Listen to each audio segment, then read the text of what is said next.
বালুচিস্তানে Zafar express ঘটনার রেশ এখনো কাটেনি। তার মধ্যেই আবার বালুচিস্তানে পাক সেনার কনভয়ে হামলা শনিবার। তুরবত শহরের সেনার কনভয়ে আইডি বিস্ফোরণ ঘটানো হয় বলে স্থানীয় সূত্রে জানা যাচ্ছে।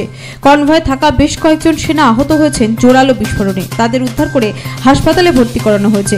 যদিও এই হামলার দায় এখনো স্বীকার করেনি কেউই, তবে জাফর এক্সপ্রেস অপহরণের ঘটনার পর এই হামলায় বালুচিস্তান লিবারেশন আর্মির হাত রয়েছে বলে মনে করছে পুলিশ। এছাড়াও বালুচিস্তানের বোলানে মাসকাব সুড়ঙ্গে জাফর এক্সপ্রেস অপহরণ করে বালুচ বিদ্রোহীরা। সেই ঘটনা গত মঙ্গলবারের। প্রায় 30 ঘন্টা ধরে পাক সেনার অভিযানে উদ্ধার হন যাত্রীরা। পাক সেনাদের দাবি সব বিদ্রোহীদের মৃত্যু হয়েছে এই অভিযানে।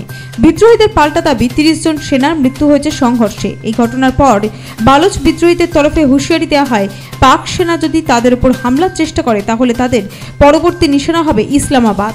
আর সেই হুঁশিয়ারির কয়েক ঘন্টার মধ্যেই বালুচিস্তানের সেনার কনভয়ে হামলা যথেষ্ট ইঙ্গিতপূর্ণ বলে মনে করা হচ্ছে। শুক্রবার খাইবার পাখতুনখোয়া প্রদেশের দক্ষিণে ওয়াজিরিস্তানের একটি মসজিদে আত্মঘাতী হামলা হয়। আর ওই দিন দুপুরে আজম ওয়ারসাক বাইপাস রোডের মৌলানা আব্দুল আজিজ মসজিদে প্রার্থনার সময় আইডি বিস্ফোরণ ঘটে। মনে করা হচ্ছে এই হামলার ঘটনার নেপথ্যে কোনো জঙ্গি সংগঠন রয়েছে। আর এই হামলায় দায় কেউই স্বীকার করেনি, তবে সন্দেহের তীর এখনো বিএল এর দিকেই রয়েছে।